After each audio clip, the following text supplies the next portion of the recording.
am Eman and today we're going to talk about CLAT. CLAT है common law admission test. ठीक है. CLAT basically बच्चे target जो NLU को करते हैं, सबसे पहली जो उनकी प्रेफरेंस NLU होती है उसको टारगेट जो करते हैं बच्चे, वो लोग क्लैट ज़्यादा प्रेफर करते हैं. लेकिन ऐसा नहीं है कि क्लैट का स्कोर और कोई यूनिवर्सिटी या कॉलेज एक्सेप्ट नहीं करते हैं.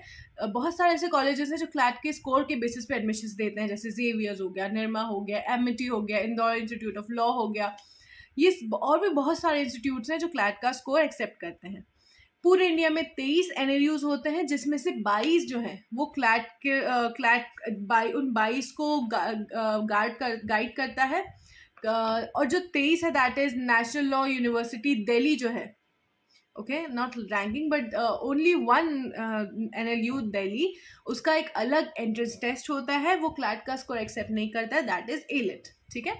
So today I am gonna talk about today I am gonna deal with legal reasoning. उसके बारे में मैं थोड़ा सा बताऊंगी कि 2018 से लेके 2022 दिस ईयर तक लीगल रीजनिंग कैसे आया है. Alright, and so let's start. So CLAT का बेसिकली फॉर्मेट ये होता है कि 5 भागों में तरह से पेपर बटा हुआ होता है. ठीक है.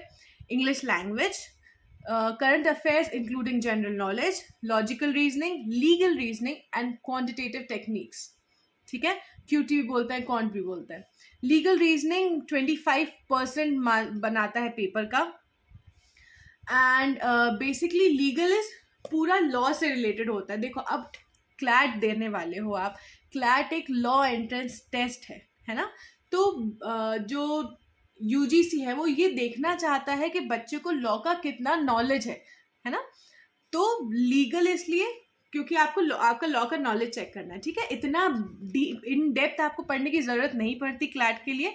आपको एक बेसिक नॉलेज होना चाहिए कुछ मेजर लॉज का. कॉन्स्टिट्यूशन हो गया, कॉन्ट्रैक्ट हो गया, टॉर्ट्स हो गया, IPC हो गया, और भी मिसलीनियस लॉज होती हैं जिसका आपका बेसिक नॉलेज होना चाहिए, नॉट इन डेप्थ, है ना.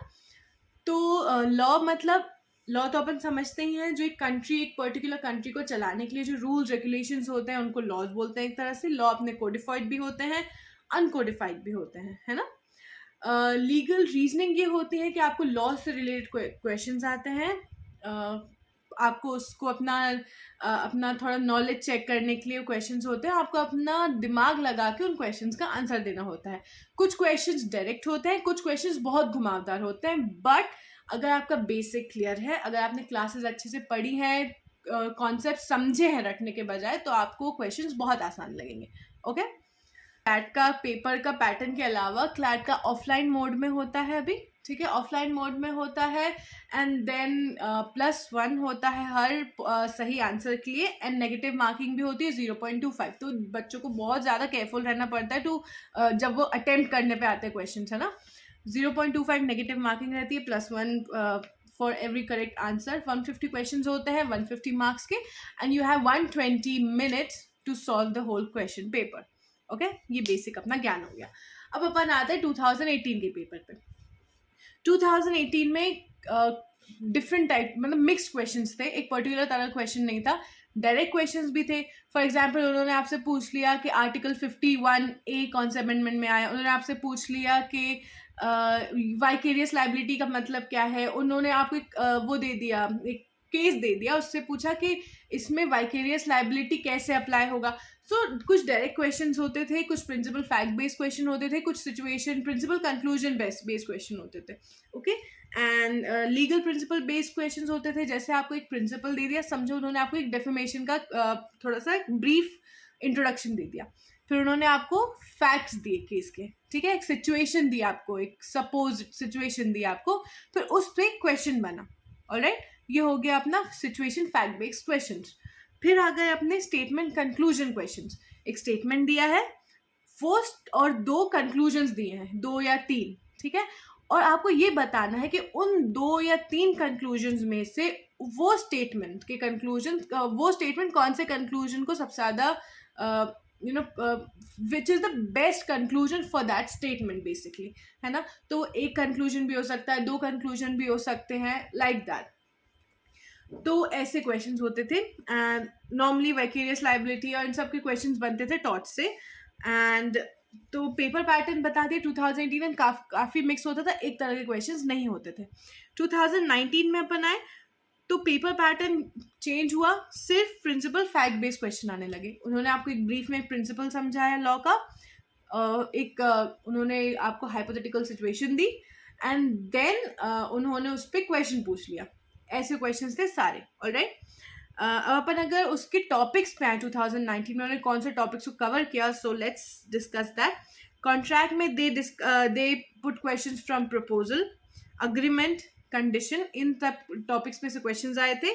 आईपीसी में अपन देखें अगर तो फ्रॉड 302, 420 सेक्शंस में से क्वेश्चंस बने थे। टॉर्ट्स में अगर अपन जाएं तो डिफेमेशन, वाइकेरियस लाइबिलिटी। अपन आगे जाके देखेंगे कि liability is one of the favourite topic of UGC NTA, because what they do is वो कहीं ना कहीं एक आध क्वेश्चन डाल देते हैं लाइबिलिटी का, बीट वाइकेरियस लाइबिलिटी और स्ट्रिक्ट लाइबिलिटी और absolute liability, they keep putting these questions. Okay, तो इससे भी अपन को पता चलता है कि काफ़ी इंपॉर्टेंट टॉपिक है। Then we had private defence from IPC and nuisance.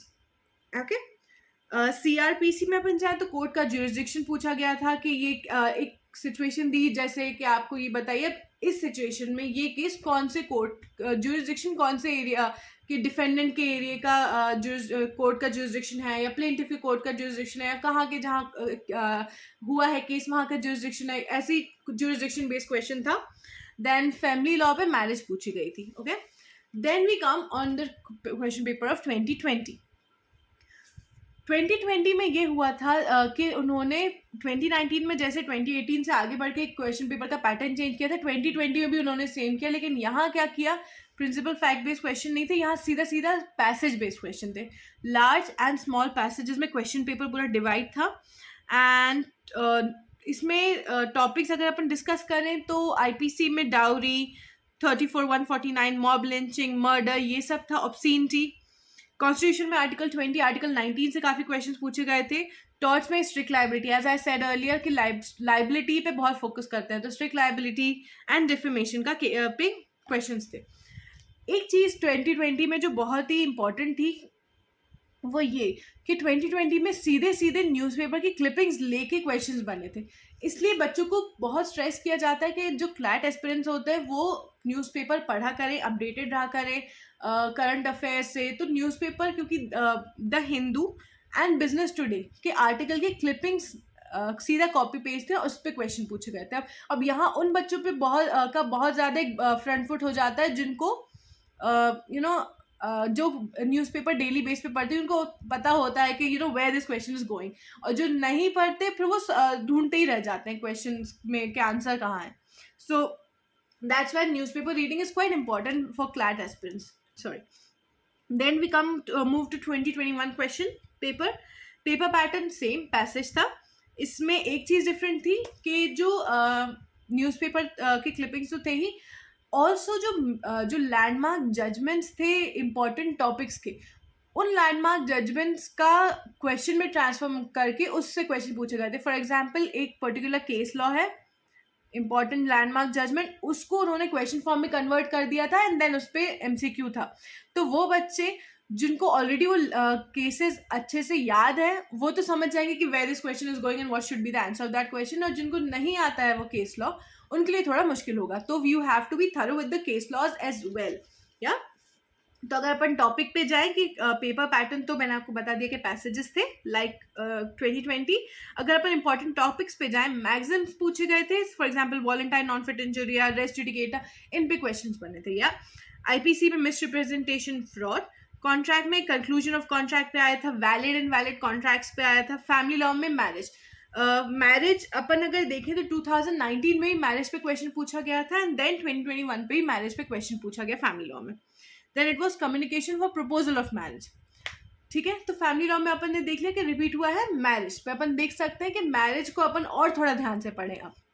Then अगर अपन 2022 पे देखें तो सेम आया अपना कि जो पैसेजेस थे वो थे स्मॉल लार्ज पैसेजेस थे। कॉन्स्टिट्यूशन में अगर अपन देखें इंपॉर्टेंट उनका क्या था, किस की तरफ इंक्लिनेशन था, तो रिट्स पे क्वेश्चन बने थे। 25 से लेकर 28 जो आर्टिकल है अपना रिलीजियस फ्रीडम जो देता है अपन को, उस पर क्वेश्चन बने थे। फैमिली लॉ पे मैरिज, अगेन स्पेशल मैरिज पे भी क्वेश्चन बने थे। थ्योरीज ऑफ लॉ पूछी गई थी इसमें। या तो ये अपना हो गया 2022 तक का पेपर एनालिसिस। इन शॉर्ट, या।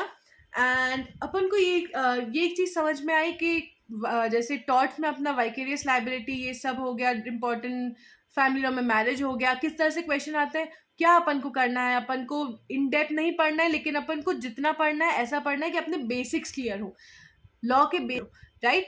न्यूज़पेपर पढ़ना है क्योंकि मैंने बता दिया कि 2020 से सीधे सीधे the Hindu, the business today के सीधे सीधे क्लिपिंग्स आई हैं और उस पर क्वेश्चंस पूछे गए हैं। जो लीगल ब्लॉग्स हैं वो पढ़ना है, उससे भी क्वेश्चंस आते हैं क्योंकि। तो क्लैट का अगर अपन देखें तो काफ़ी ब्रॉड है, मतलब देयर इज नॉट ऐसी एक जगह नहीं है जहाँ से क्लैट के पेपर के क्वेश्चंस आते हैं, yes, but what you can do is you should be thorough with your basics of law. Constitution हो गया, कॉन्ट्रैक्ट हो गया, आईपीसी हो गया, टॉर्ट्स हो गया, इससे you should be thorough with the basics, या इन डेप्थ नहीं पढ़ना क्योंकि वो अपन फिर 5 सालों में पढ़ेंगे। बेसिक से थरो होना है, अपन को न्यूज़पेपर डेली पढ़ना है, अपन को करंट अफेयर्स पढ़ना है क्योंकि उससे भी क्वेश्चंस आते हैं, right. And also we need to be thorough with all the case laws, जो लैंडमार्क जजमेंट्स हैं, जैसे मैंने आपको बताया 2021 में जजमेंट्स, और अभी भी आएंगे जजमेंट्स को सीधा सीधा क्वेश्चन में ट्रांसफॉर्म करते हैं and then they put question on in front of you. Time बहुत ज़्यादा इंपॉर्टेंट होता है क्योंकि 150 क्वेश्चंस होते हैं, 120 मिनट्स होते हैं और लंबे पैसेजेस होते हैं, बच्चे इसी में फंस जाते हैं। So best of luck for CLAT.